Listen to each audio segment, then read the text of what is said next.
എല്ലാ കൂട്ടുകാർക്കും നമ്മുടെ പുതിയൊരു വീഡിയോയിൽ സ്വാഗതം. ഡെയർ ടു ടോക്കിൻ്റെ 72ാമത്തെ എപ്പിസോഡാണ് നമ്മളിന്ന് പരിചയപ്പെടാൻ പോകുന്നത്. വളരെ ഇമ്പോർട്ടൻ്റ് ആയിട്ടുള്ള ഒരു വിഷയം തന്നെയാണ് സെലക്ട് ചെയ്തിരിക്കുന്നത്. നമ്മൾ നമ്മുടെ ബോഡിയോട് തന്നെ നെഗറ്റീവായിട്ടുള്ള ഒരുപാട് ഹാബിറ്റ്സുകൾ ഫോളോ ചെയ്യാറുണ്ട്. അത് നമ്മൾക്ക് അൺഹെൽത്തി ആയിട്ടുള്ള കാര്യങ്ങളാണ്. അതിനെ പറ്റിയിട്ട് തന്നെയാണ് നമ്മളിന്ന് ഡിസ്കസ് ചെയ്യാൻ പോകുന്നത്. ലേഡീസുമായി ബന്ധപ്പെട്ട് അവരുടെ മാറിടത്തോട് അവർ തന്നെ ചെയ്യുന്ന നെഗറ്റീവായിട്ടുള്ള ശീലങ്ങളാണ് നമ്മളിന്ന് പരിചയപ്പെടാൻ പോകുന്നത്. 5 ശീലങ്ങളേ ഉള്ളൂ. സിമ്പിളായിട്ടുള്ള ഒരു വീഡിയോ തന്നെ ആയിരിക്കും. അതുകൊണ്ട് തന്നെ മൊത്തമായിട്ട് കാണാൻ ശ്രമിക്കുക. ഇഷ്ടപ്പെടുന്ന ലൈക്കും കമൻറ്റും ഷെയറൊക്കെ ചെയ്തേക്കുക.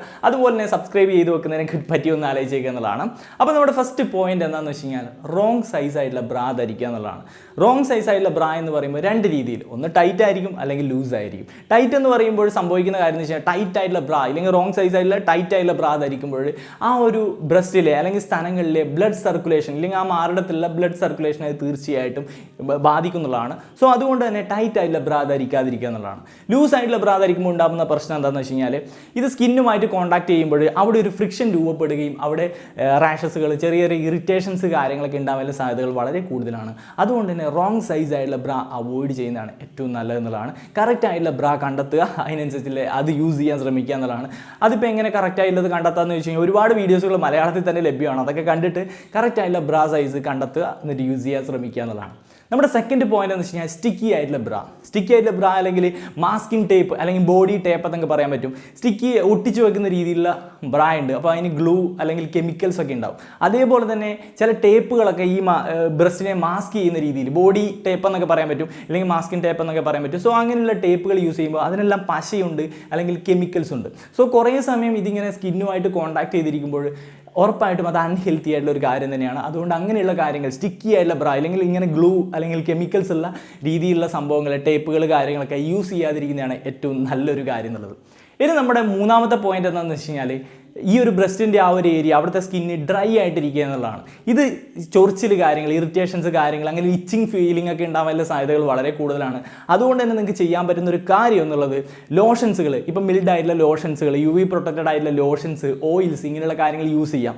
ഡ്രൈ ആയിട്ട് വയ്ക്കുന്നത് എന്തുകൊണ്ട് ഒരു അൺഹെൽത്തി ആയിട്ടുള്ള കാര്യം തന്നെയാണ്. ഇങ്ങനെയുള്ള ചൊറിച്ചിൽസ് ഉണ്ടാവും, അതിൻ്റെ സൊല്യൂഷൻസ് നമ്മൾ പറഞ്ഞു കഴിഞ്ഞു. ഇനി നമ്മുടെ ഫോർത്ത് പോയിന്റ് എന്താ വെച്ച് കഴിഞ്ഞാൽ തീർച്ചയായിട്ടും ഒരുപാട് പേര് ചെയ്യാൻ സാധ്യതയുള്ള ഒരു റോങ് ആയിട്ടുള്ള ശീലമാണ് കമിഴ്ന്ന് കിടക്കുക ബെഡിൽ എന്നുള്ളത്. കമിഴ്ന്ന് കിടക്കുമ്പോൾ സംഭവിക്കുന്ന കാര്യം എന്ന് വെച്ചാൽ ഈ ഒരു ബ്രസ്റ്റ് ഈ ഒരു ബെഡുമായിട്ട് കോൺടാക്റ്റ് വരിക. അപ്പോൾ ഇങ്ങനെ പ്രസ് ചെയ്ത രീതിയിൽ വരുമ്പോൾ അവിടെയുള്ള ബ്ലഡ് സർക്കുലേഷൻ അത് തീർച്ചയായിട്ടും ഇൻഫ്ലുവൻസ് ചെയ്യുന്നൊരു കാര്യമാണ്.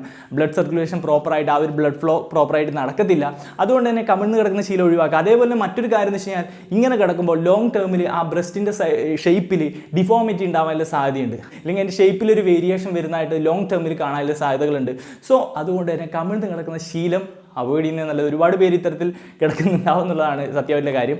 എനിവേ അവസാനത്തെ പോയിന്റ്, 5ാമത്തെ പോയിന്റ് എന്ന് വെച്ച് കഴിഞ്ഞാൽ തീർച്ചയായിട്ടും ബാഡ് ഹാബിറ്റ് എന്ന് നമ്മൾ പറയുന്ന ഒരു കാര്യം തന്നെയാണ് സ്മോക്കിംഗ് എന്നുള്ളത്. സ്മോക്കിംഗ് തീർച്ചയായിട്ടും ആൺകുട്ടിക്കും പെൺകുട്ടിക്കൊക്കെ ഒരേപോലെ തന്നെ നെഗറ്റീവായിട്ട് ബാധിക്കുന്ന ഒരു കാര്യമാണ്. ഇപ്പോൾ ആൺകുട്ടികൾ കാണുന്നുണ്ടെങ്കിൽ ആ ഒരു സ്പേം പ്രൊഡക്ഷനെയും പല കാര്യങ്ങളിലും അത് ഇൻഫ്ലുവൻസ് ചെയ്യുന്നുണ്ട്. സ്മോക്കിംഗ് തീർച്ചയായിട്ടും ഇൻജൂറിയസ് ടു ഹെൽത്ത് തന്നെയാണ്. അതുകൊണ്ട് അവോയ്ഡ് ചെയ്യുന്നതാണ് നല്ലത്. ഇപ്പോൾ ലേഡീസിൻ്റെ കേസിൽ വരുമ്പോൾ ഈ ഒരു സ്മോക്കിംഗ് ചെയ്യുകയാണെന്നുണ്ടെങ്കിൽ നമ്മുടെ ഇലാസ്റ്റിനെ അത് ബാധിക്കുകയും ആ ഒരു മാറിടം കൂടുതൽ തൂങ്ങിക്കിടക്കുന്ന പോലെ ആയിട്ട് കാണാൻ സാധ്യതയുണ്ട്. ഇലാസ്റ്റിനെ ഡിസ്ട്രോയ് ചെയ്യും. ഇങ്ങനെ സ്മോക്കിംഗ് ചെയ്യുമ്പോൾ അതിലെ കെമിക്കൽസുകൾ ഇലാസ്റ്റിനെ ഡിസ്ട്രോയ് ചെയ്യുകയും അതേപോലെ തന്നെ മാറിടം തൂങ്ങിയതായിട്ട് കാണാനുള്ള സാധ്യതകളുണ്ട്. സോ സ്മോക്കിങ്ങും അവോയ്ഡ് ചെയ്യുന്നതാണ് നല്ലത്. അപ്പോൾ ഇതാണ് നമ്മളിന്ന് പരിചയപ്പെടുത്തിയിട്ടുള്ള 5 പോയിന്റുകൾ. തീർച്ചയായിട്ടും ഇതിൽ ഏതെങ്കിലുമൊക്കെ ബാഡ് ഹാബിറ്റുകൾ ഒരു പക്ഷേ നിങ്ങൾക്ക് ഉണ്ടായേക്കാം. ഉണ്ടെങ്കിൽ അത് തീർച്ചയായിട്ടും കമൻറ്റ് ചെയ്യാൻ ശ്രമിക്കുക. ഇനി എന്തെങ്കിലും തരത്തിലുള്ള എക്സ്ട്രാ ബാഡ് ഹാബിറ്റുകൾ നിങ്ങൾക്ക് അറിയാമെന്നുണ്ടെങ്കിൽ അതും കമൻറ്റ് ചെയ്യാൻ, നല്ല രീതിയിൽ ഡിസ്കസ് ചെയ്യാൻ, കമൻറ്റ് ബോക്സിനെ യൂസ് ചെയ്യാൻ ശ്രമിക്കുക. ഇനിയിപ്പോൾ ലേഡീസ് കമൻറ്റ് ചെയ്യുമ്പോൾ അതിൻ്റെ അടിയിൽ കോഴിത്തരങ്ങളുമായിട്ട് ആൾക്കാർ വന്ന് നിൽക്കേണ്ട, അത് നമ്മൾ ബ്ലോക്ക് ചെയ്ത് ഒഴിവാക്കും. അങ്ങനെയുള്ളതൊന്നും ഇവിടെ പ്രോത്സാഹിപ്പിക്കുന്നതല്ല. നല്ല രീതിയിലൊരു ഡിസ്കഷൻ പ്ലോട്ടായിട്ട് സോഷ്യൽ മീഡിയ ഇല്ലെങ്കിൽ നമ്മുടെ കമൻറ്റ് ബോക്സിനെയും ഒക്കെ യൂസ് ചെയ്യാനുള്ള ഒരു ബോധം ഉണ്ടാവട്ടെ എന്നുള്ളതാണ് എനിക്ക് എല്ലാവരോടും പറയാനുള്ള ഒരു കാര്യം. അപ്പോൾ ഇന്നത്തെ വീഡിയോ നിങ്ങൾക്ക് ഇഷ്ടപ്പെട്ടു, ഉപകാരപ്പെട്ടു എന്നുണ്ടെങ്കിൽ തീർച്ചയായിട്ടും ലൈക്ക് ചെയ്യുക. അതേപോലെ തന്നെ വിലയേറിയ കമൻറ്റുകൾ രേഖപ്പെടുത്താൻ ശ്രമിക്കുക. എന്തെങ്കിലും തരത്തിലുള്ള ടോപ്പിക് ഐഡിയാസ് ഉണ്ടെങ്കിൽ കമൻറ്റ് ബോക്സ് അവിടെ ഫ്രീ ആണ്. തീർച്ചയായിട്ടും കമൻറ്റുകളായിട്ട് രേഖപ്പെടുത്തുക. ഇൻസ്റ്റാഗ്രാമിലൂടെ ഫോളോ ചെയ്തേക്കാം നidhinrajnirappel എന്നുള്ളതാണ്. അതുപോലെ ഫേസ്ബുക്കിലും ഉണ്ട്. നമ്മൾ ഫേസ്ബുക്കിൽ nidhinrajnirappel സെർച്ച് ചെയ്താൽ കിട്ടും. ലിങ്ക് ഒക്കെ ഡിസ്ക്രിപ്ഷനിലും ഫസ്റ്റ് കമൻറ്റായിട്ട് പിൻ ചെയ്ത് വെച്ചിട്ടുണ്ടാവും. അത് നമ്മളെ പേഴ്സണലി കോൺടാക്ട് ചെയ്യണമെങ്കിൽ ആ ഒരു സോഷ്യൽ ഹെഡ്സുകളൊക്കെ യൂസ് ചെയ്യാവുന്നതാണെന്നുള്ളതാണ്. തുടർന്ന് നല്ല നിങ്ങൾക്ക് ഉപകാരപ്പെടുന്ന വീഡിയോസുകളായി നമ്മൾ വരുന്നതായിരിക്കും. അപ്പോൾ അതൊക്കെ കാണാൻ വേണ്ടി സബ്സ്ക്രൈബ് ചെയ്ത് ബെല്ലൈക്കൺ എനേബിൾ ഇതൊക്കെ മറക്കരുത്.